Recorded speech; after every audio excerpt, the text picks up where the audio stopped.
বস না, কোথায় যাচ্ছিস? দেখো মধুর রাতে বধুর বড় যাচ্ছি। দেখো দেখো লজ্জা পাচ্ছে, লজ্জায় মুখ পুরো লাল হয়ে গেছে।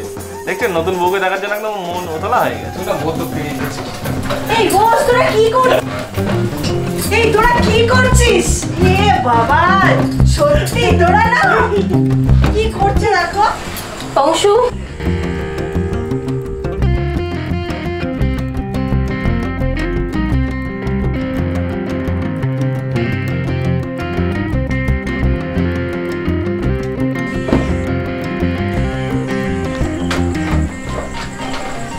আমি বাসের ঘর জ্বালাবো, দেখবি।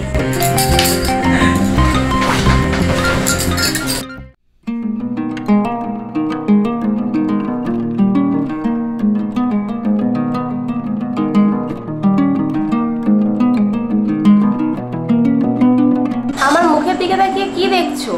একটু আগে তোমাকে কি বলেছি, তুমি এই মুহূর্তে বাসর রাতে ওদের সাথে উৎসবে মেতে উঠেছো। ওরা তো কিছু জানে না, না তার জন্য আটকিয়ে রেখেছি।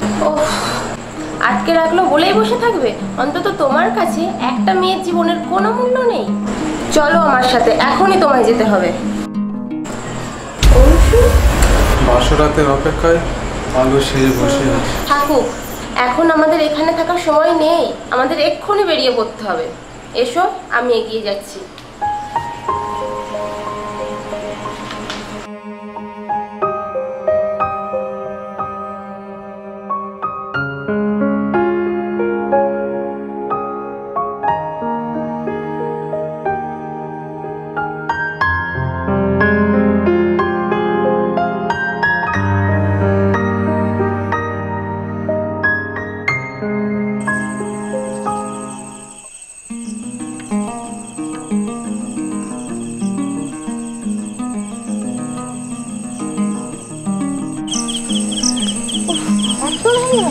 এত দেরি হয়? চলে এসো।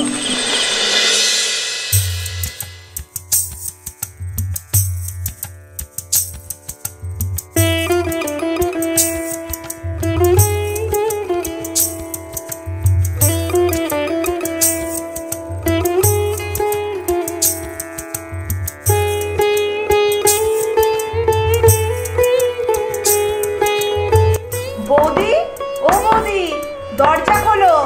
দাদা বৌদির রসালো গল্প শুনবো বলেই তো রাত জাগা। আয় আয় তোরা আয়। বৌদি ভালো? কেমন চলছে মিষ্টি কথা?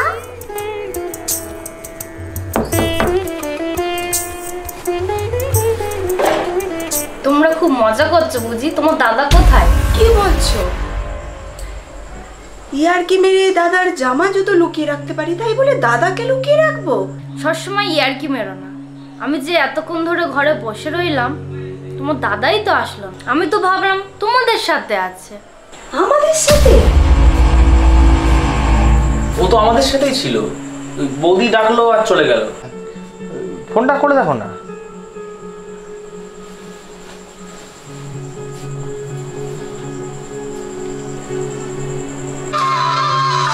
ওই তো বাড়িতেই ফোন বাজছে। একটু আগে বৌদির সাথে মনে হয়। বৌদির সাথে কি? এই কি হয়েছে রে বৌমা? অংশু কোথায় গিয়েছে? বৌদির সাথে চলে গেছে। না, এটা হতে পারে না। দুজনে কাউকে খুঁজে পাওয়া যাচ্ছে না। যদি দেওর বৌদির সম্পর্ক এতই গাঢ় হয়ে থাকে, কেন কেন তাহলে আমার কাটা গায়ে নুনের ছিটে দিল মা? বৌমা, আমার জীবন সম্পর্কে তো ও সবই জানে। আমাকে তো ভালোবেসে তো বিয়ে করেছিল মা। কোথাও একটা ভুল হচ্ছে বৌমা, শান্ত হও। আমরা কিছুক্ষণ ওদের জন্য অপেক্ষা করি।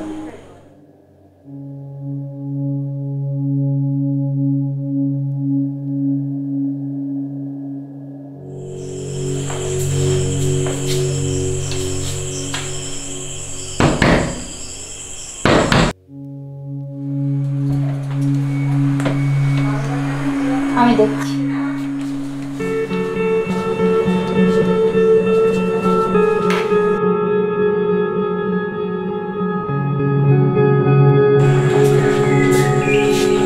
গিয়েছিলে যখন ফিরে আসলে কেন? কি বলছো? আমি কিছু বুঝতে পারছি না।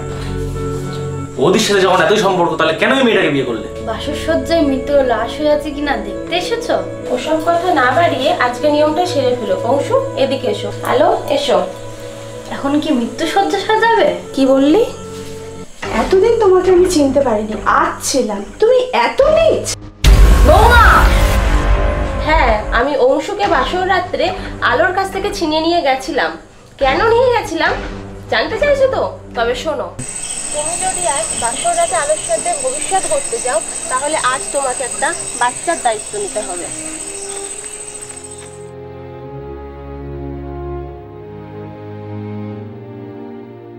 আলো একবার বিবাহিত, তার স্বামী অ্যাক্সিডেন্টে মারা যায় সেটা আমি জানতাম, কিন্তু তার একটা বাচ্চা ছিল, আর বিয়ে করেই বাচ্চার দায়িত্ব। সে তো বলতে চেয়েছিল, তুমি তার কোনো কথা শোনোনি। শুধু বিয়ে করলেই সম্পর্ক করে না, যে আপন করতে জানে সেই হলো প্রকৃত জীবন সঙ্গিনী। বৌদি, ওই শুনতে পাচ্ছ একটা নিষ্পাপ শিশুর কান্না? এটা কোনো নাটক না অংশু, এটা একটা সত্যিকারের পিতৃহারা শিশুর কান্না। আমি জানি বৌদি, কিন্তু আমার জীবন, আমার সমাজ, আমার বন্ধু বান্ধবরা জানলে কি বলবে? সমাজ?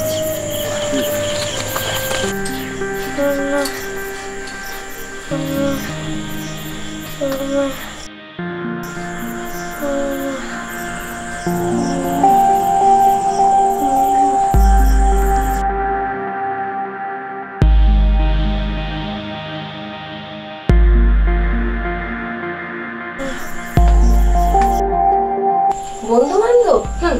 তারা তো শুধু ফিসফিস করবে। এই জ্বরের রাত্রে এই ছোট মেয়েটার কপালে হাত রেখেছে। বৌদি, সমাজ কি বলবে সেটা না ভেবে ভাবো, এই মেয়েটা কিভাবে তার মাকে হারাচ্ছে, আর তুমি ওর কাছ থেকে তার মাকে ছিনিয়ে নিচ্ছ। বৌদি,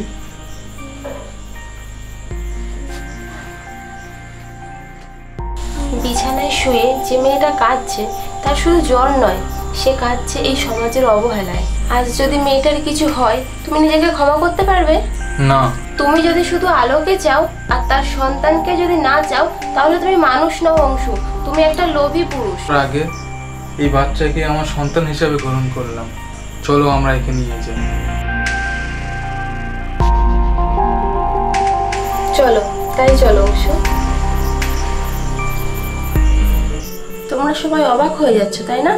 আরো অবাক হয়ে যাবে, এসো।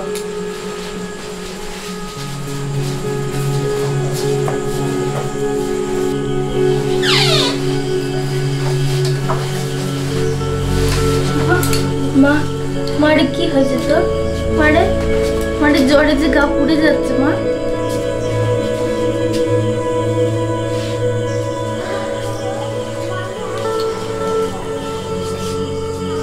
তোমাকে ভালোবেসে বিয়ে করে তোমার অতীতকে ঘৃণা করতে শিখিনি।